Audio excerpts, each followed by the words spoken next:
Muy bien, esta noche de domingo, hasta aquí las noticias a las 8:45. Soy Juan José Ríos, gracias. Continúa con nosotros porque inicia el espacio del análisis y las entrevistas.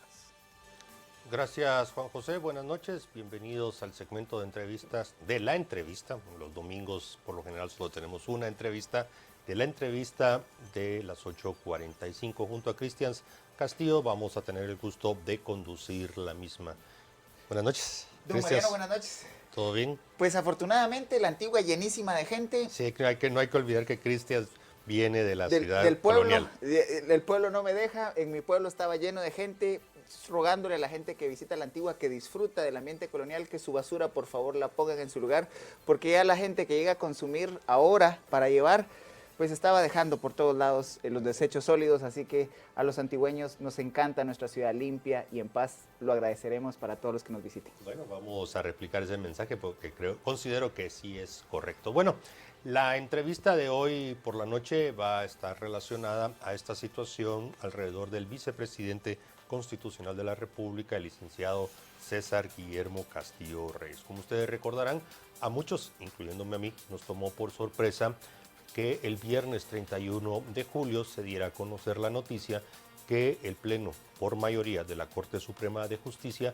había dado trámite a una solicitud de antejuicio contra el señor vicepresidente. A partir de esa noticia, pues bueno, muchas especulaciones, informaciones, pocos sabían realmente si era una denuncia, era una querella, los expedientes o el expediente no se ha conocido y a través de notas de prensa que hemos leído, hemos escuchado, hemos visto, incluso aquí también en Canal Antigua, nos hemos enterado de algunos de los detalles. Tiene que ver con un aparente nombramiento ilegal de la licenciada Angélica Figueroa en un cargo temporal mientras se concluye el proceso de nombramiento de las nuevas autoridades de la Secretaría Nacional de Bienes en Extinción de Dominio Senavet, recordando que la Senavet está adscrita al Consejo, al CONAVET, que es presidida por el vicepresidente de la República. Bueno, sobre ese tema, sobre ese aparente nombramiento ilegal temporal de la licenciada Angélica Figueroa, se supone que eso es el antecedente que lleva consigo una denuncia contra el vicepresidente de la República, porque es él, según el decreto 55/2010, el que nombra al secretario general y el secretario general adjunto de la Senavet. Pero bueno, suficiente como introducción. Tenemos dos invitados a quienes les doy la bienvenida, al licenciado Luis Fernández Molina y también al licenciado Juan Rodolfo Pérez Trambanino. Ambos, buenas noches, bienvenidos. Aquí estamos para debatir, discutir con ustedes. Buenas noches, es un gusto saludarlos de nuevo. Buenas noches, igualmente, licenciado Radio y Cristians. Buenas noches, gracias por atender este llamado. Licenciado Molina, de Fernández Molina, iniciaríamos con usted haciendo una consulta de criterio jurídico. ¿Considera que los hechos ya mencionados por Mariano en la introducción ameritan la aplicación del derecho penal, la máxima coerción jurídica de un Estado, o son hechos administrativos que debieran ser juzgados por la vía administrativa? Bien, solo tengo un feedback, no sé si se puede corregir, pero contesto. En mi opinión, si yo hubiera estado en la Corte Suprema, hubiera votado con los 4 que votaron que no era procedente abrir el antejuicio. O sea, definitivamente, en opinión mía, no es... Le escuchamos, licenciado, le escuchamos. Ok, es que tengo ese feedback que se me repite como eco. En opinión mía, definitivamente no es procedente levantar el antejuicio por esta causa. Así de sencillo. Oí por ahí en la exposición la palabra sorpresivamente. Definitivamente a todos nos tomó sorpresivo esto. Un funcionario de alto nivel, vicepresidente de la República, que había mantenido un bajo perfil muy al margen y de repente sale con un antejuicio por una cuestión muy cuestionable. Yo, repito, si fuera magistrado de la Suprema y tuviera ese expediente, voto que no. Hubiera sido un 5º voto. No sé por qué los demás votaron en ese sentido. Ya me parece un poco como de celada, ya me parece un poco como de forcejeo político. Tiene todo el carácter político. por un nombramiento que ya se había abierto la convocatoria para el 7 de agosto por 2 meses. Por favor, no es del caso de perder tiempo y acciones en algo que no se ve abiertamente delictivo. Claro, ello abre la puerta a muchas cuestiones, porque ahorita todo el mundo desempolvó sus techos de vidrio, porque si en este caso de un nombramiento ilegal es procedente, todos los demás nombramientos ilegales que han hecho ministros o directores, y al decir ilegales, que no tienen capacidad o que no se siguió el procedimiento que establece la ley de servicio civil. Y que no me vengan a decir que 029, porque un 029 ya los tribunales de trabajo han dicho que es fraude de ley. O sea, si están hilando fino con esta gestión en contra del vicepresidente, está bien, hilemos fino todos. Y cada nombramiento va a ser revisado. Y cada antejuicio contra X ministro o X director se le tiene que dar igual trámite en ese sentido. Y créanme que los hay, los ha habido, porque esa es la historia de la función pública en Guatemala. Aquellos nombramientos de compadrazgo, aquellos nombramientos que no se sigue el procedimiento, o como ya mencioné, el 029, que en el fondo no es más que un fraude de ley, una forma de encubrir una contratación. Y eso, repito, ya lo han dicho mucho los tribunales de trabajo. Y regreso a otro punto. Napoleón dijo que hay tantas leyes que cualquiera puede ir a dar a la cárcel. Y se le atribuye a Benito Juárez, aunque otros a Porfirio Díaz, el dicho: para mis amigos la justicia, para mis enemigos el peso completo de la ley. Por ahí creo que vamos y hay mucho más que platicar en esto. Al respecto platicaremos seguramente, licenciado Pérez Trabanino, sus primeras impresiones acerca de este antejuicio identificado con el número 46-2020, en el cual pues ya dijimos es un expediente abierto al vicepresidente de la República. Pues miren, esto podemos verlo de muchísimas formas. Yo comparto con Isao Fernández Molina su enfoque desde la perspectiva legal. Lo que tenemos acá es una denuncia por un eventual nombramiento ilegal. El nombramiento ilegal solo puede darse por 2 motivos: porque se haya dado dolosamente y fraudulentamente incumplido el proceso, o porque dolosamente también se haya contratado a una persona que no reunía las características para el puesto. Si esto no es doloso, si esto no es con intención criminal, aún en el caso que se hubieran podido omitir algunas fases de lo administrativo, si eso fuera, estaríamos ante un caso administrativo, de revisión administrativa, una impugnación administrativa, qué sé yo. Cuando hablamos de un proceso penal es porque ya nos volamos la barda y lo que hay es una intención criminal, que en este caso no se ve y que es contra la misma naturaleza del nombramiento de apenas 2 meses. Tenemos una funcionaria que fue nombrada por 2 meses y recién se nos vence en 7 días su cargo. Entonces, a mí no me cuaja que desde la perspectiva del derecho penal podamos tener una denuncia sólida. Y por supuesto que tampoco me cuaja que la Corte Suprema haya decidido continuar con el trámite de levantamiento del antejuicio en contra del vicepresidente con argumentos tan poco sólidos. Por lo tanto, aquí estamos hablando de otra cosa, y si grazna como pato y vuela como pato, es pato. Y lo que tenemos aquí es evidentemente una intención perversa de que el vicepresidente de la República sea eventualmente desaforado, porque yo no le encuentro sentido a un antejuicio tan absurdo y que pueda tener consecuencias políticas tan grandes. Pero además hay que verlo en un contexto más amplio. Desde hace semanas se nos viene advirtiendo en algunos medios de comunicación que hay un interés manifiesto de desaforar al vicepresidente y al presidente del ICS, entre otros funcionarios. Y casualmente, esta semana tenemos las diligencias de levantamiento de antejuicio del vicepresidente y tenemos intentos para desaforar al presidente del ICS. Entonces, perdón, pero creo que el escenario está clarísimo. Hay un interés perverso en cooptar las instituciones y romper la institucionalidad del país. Ahora, licenciado Fernández Molina, usted como conocedor de la Corte Suprema de Justicia, ¿cómo evalúa que la Corte se ha vuelto en una especie de pasapapeles cuando los intereses políticos parecieran que pesan más que los criterios jurídicos? Puesto que quien debió en alguna medida hacer un primer tamizaje de los señalamientos y que no es el primer antejuicio que pasan tan rápidamente para el Congreso, debió haber sido la Corte Suprema de Justicia. Realmente comparto totalmente el criterio del licenciado Pérez Trabanino, que es su campo, él es experto, quien respeto mucho en materia penal, y coincido 100% con lo que él dijo.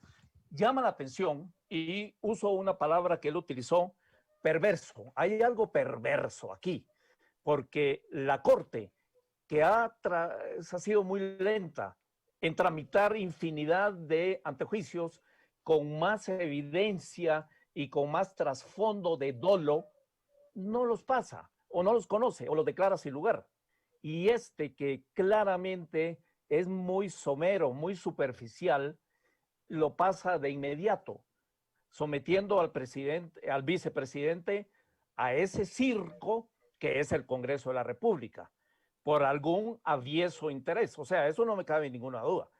Definitivamente no se le ve un dolo por un nombramiento de 2 meses que ya estaba la convocatoria. Por favor, realmente me extraña, o tal vez no me extraña el comportamiento de la Corte Suprema, pero sí me parece errático, bien por los 4 magistrados, bien por los demás. A todo esto no sé cuánto lo integran, como se integra en forma tan espontánea, no lo sé. Pero respeto también, es de respetar todos los criterios de los demás magistrados. Entiendo que fueron 9, pero sí es llamativo la pregunta, Cristian, en el sentido de esa actitud un poco errática de una corte que en unas cosas es muy lenta y con mucho estorbo, y en otros fue demasiado eficiente, llamémoslo así. Después o posterior a que se declarara y se le diera trámite a la solicitud de antejuicio, hay que aclarar, el expediente no llegó, no ha llegado al Congreso de la República, que es la institución que le corresponde verificar o recibir el expediente en el caso del vicepresidente de la República. La vicepresidencia, el vicepresidente presentaron una solicitud, una acción de amparo ante la Corte de Constitucionalidad. Eso lo hicieron hoy a media mañana, finalizando la mañana. La Corte de Constitucionalidad le dio trámite y ha determinado que en un plazo de 12 horas debe de remitirse el expediente y un informe circunstanciado. El plazo está corriendo y, como lo decíamos, le corresponderá a la Corte Suprema de Justicia remitir ese expediente. Licenciado Pérez Trabanino, ¿considera usted que la vicepresidencia, el vicepresidente actuó correctamente presentando esta solicitud de amparo? Actuó absolutamente en derecho. El vicepresidente está en todo el derecho de defenderse, pero también está en la obligación de defender la institución de la vicepresidencia. El amparo es evidente, el riesgo de someterlo a un proceso penal político y espurio lo tenemos en la puerta, y por lo tanto él está obligado a defenderlo. Creo que el vicepresidente hizo lo correcto. Leí el comunicado público que él hizo en las redes y me parece que la jurisprudencia y los fundamentos que cita son los correctos, y es que la Corte Suprema de Justicia no puede ser únicamente un ente de gestión de trámite. Es un tribunal de derecho y está obligado a calificar si la denuncia tiene fundamento fáctico y tiene fundamento legal. Y si no es así, debe rechazarlo in limine. El haber abierto esa puerta, insisto, es muy, muy sospechosa, por decir lo menos. Creo que el vicepresidente está actuando bien en este sentido, además está obligado a hacerlo. La Corte de Constitucionalidad dio un plazo muy corto, eso sí.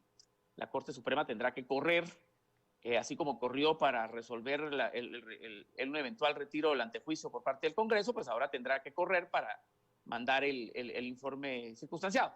Yo creo que no hay que hacerse tantas bolas. Lo más seguro es que la Corte de Constitucionalidad confirme el amparo provisional y este proceso quede en suspenso y eventualmente otorgue el amparo en definitiva y esto no pase a más. Ahora, para mí esto es un mensaje directo al vicepresidente. Yo no lo conozco, pero le recomendaría que se cuide muchísimo, porque de aquí en adelante toda precaución es poca. Licenciado Fernández Molina, usted refería a lo errático de esta Corte Suprema de Justicia en su actuar. También la de constitucionalidad. Que hay que ser también muy claros y directos. Está desde octubre del año pasado en una extensión de periodo realmente compleja, que tiene a la justicia ahora sometida a esas irregularidades y de formas de operar erráticas que usted ha mencionado. Es una extensión irregular, anómala, que se entendería en un contexto de emergencia. Bueno, pues una semana, 2 semanas, un mes.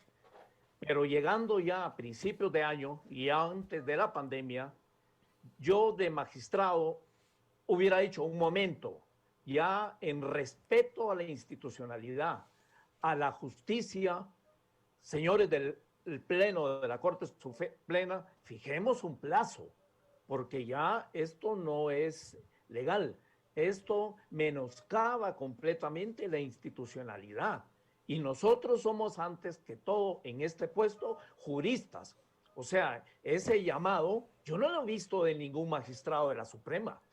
Algunos, al contrario, pensará que es rico seguir el magistrado otro mes y otro mes y otro mes. Y si fuera cierto lo que dicen las malas lenguas, llegaré a abril del 2021 ocupando esta silla. Indebidamente, no voy a decir ilegalmente, indebidamente. O sea que sí es un llamado de atención a la Corte Suprema en ese marco funcional. Aparte es a lo interior de algunas resoluciones como esta, contrastadas con otros antejuicios, que realmente no hay congruencia en ese sentido. Quisiera retomar el caso concreto que nos ocupa en esta entrevista, licenciado Fernández Molina. El licenciado Pérez Trabanino pues ya introdujo este tema, lo hemos discutido incluso con ustedes en algunas ocasiones anteriores y se refiere al capítulo del procedimiento que contiene el decreto 85/2002, ley en materia de antejuicio, cuando hemos discutido de que la ley misma indica de que no corresponde ni evaluar mayores cosas, sino es un tema de trámite por la característica de la institución del antejuicio, pero ya lo mencionaban en el comunicado de prensa de la vicepresidencia, invocan algunas de las resoluciones de la Corte de Constitucionalidad que señala de que sí debe de haber un tamiz, como lo decía Christians, algún tipo de evaluación. Bueno, entramos precisamente a ese debate inconcluso, como lo he dicho, lo hemos tenido varias veces, pero a su criterio debió la Corte Suprema evaluar, establecer, verificar, incluso aunque la ley lo dice claramente que no debe de hacer ciertas cosas, pues aparentemente sí las hizo y le dio trámite. ¿Cómo evalúa usted esa parte? Definitivamente hay que reformar la ley en materia de antejuicio del 2002 y en lo que corresponde a la Constitución. ¿Por qué? Porque la Constitución dice que corresponde al Congreso conocer la formación o no de antejuicio, levantar antejuicio a funcionarios, incluyendo al vicepresidente de la República. Eso es cierto, es una atribución del Congreso. Y si la Corte retiene el expediente, o sea, no lo envía a la 9ª Avenida porque considera que no hay materia, prácticamente pensaría alguien que estaría atribuyéndose, arrogándose funciones que le corresponden al Congreso. Pero no, la lógica de esos fallos que son contestes de la Corte de Constitucionalidad, hago plural, Cortes de Constitucionalidad, es en el sentido de que si nosotros somos jueces, tenemos el expediente en la mano, si solo somos mensajeros, un cargo expreso o un UPS, lo mandamos allá, tarde o temprano regresa aquí, que somos jueces, y vamos a desglosarlo. Ahora, como jueces que somos, desde este principio, veamos de qué se trata. Si de todos modos lo vamos a tener de regreso. Y si determinamos que no hay material suficiente para un antejuicio o para seguir y abrir una denuncia y un expediente penal en contra del vicepresidente, ¿para qué lo vamos a mandar a la 9ª Avenida? Mejor guardémoslo aquí, porque sería solo una vuelta realmente inoperante. Nosotros somos jueces. ¿Para qué lo vamos a mandar si de regreso lo vamos a ver de juez? Mejor de una vez, digamos, aquí no hay materia como debió haber sido en este caso y como va a resolver seguramente la CC. Licenciado Pérez Trabanino, además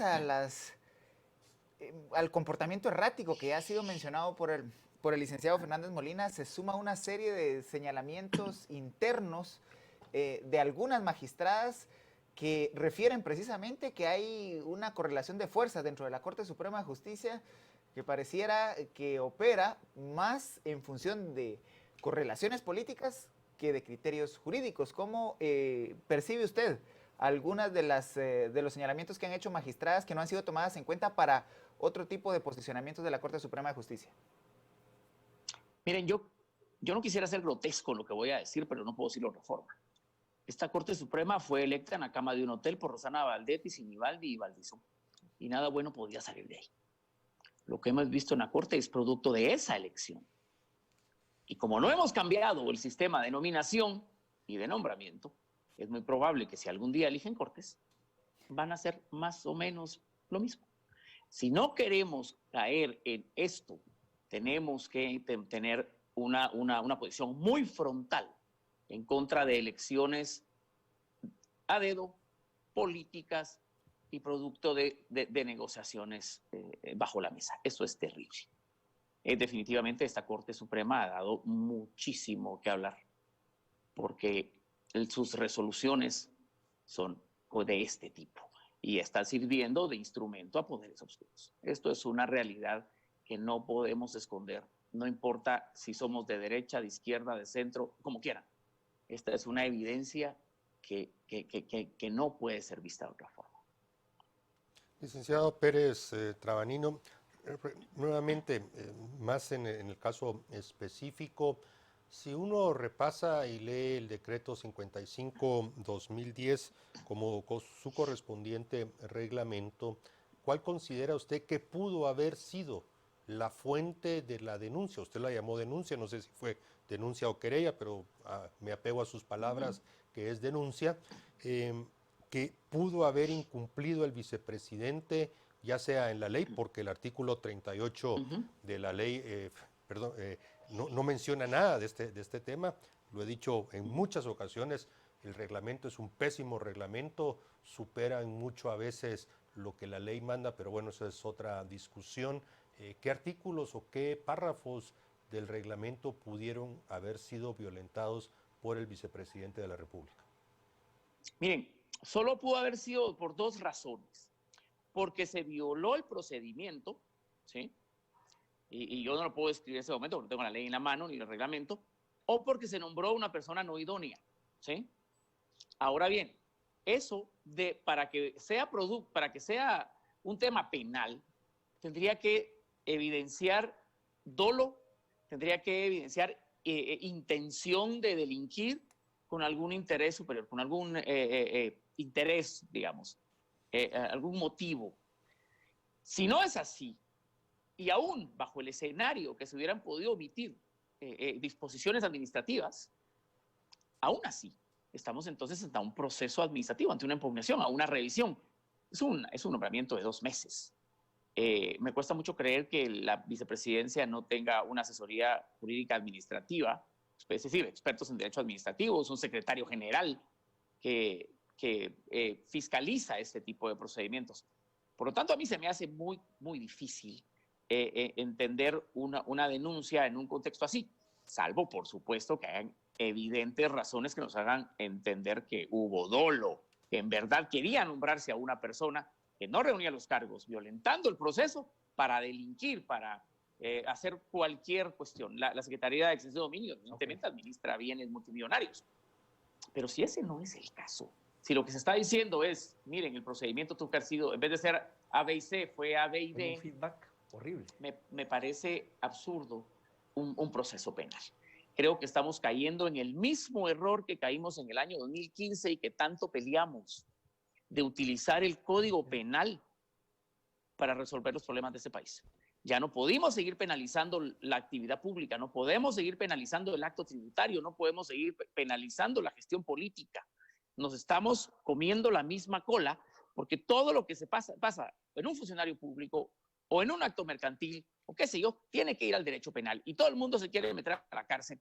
Y eso lo que hizo fue acabar con cualquier posibilidad de una gestión eficiente del Estado.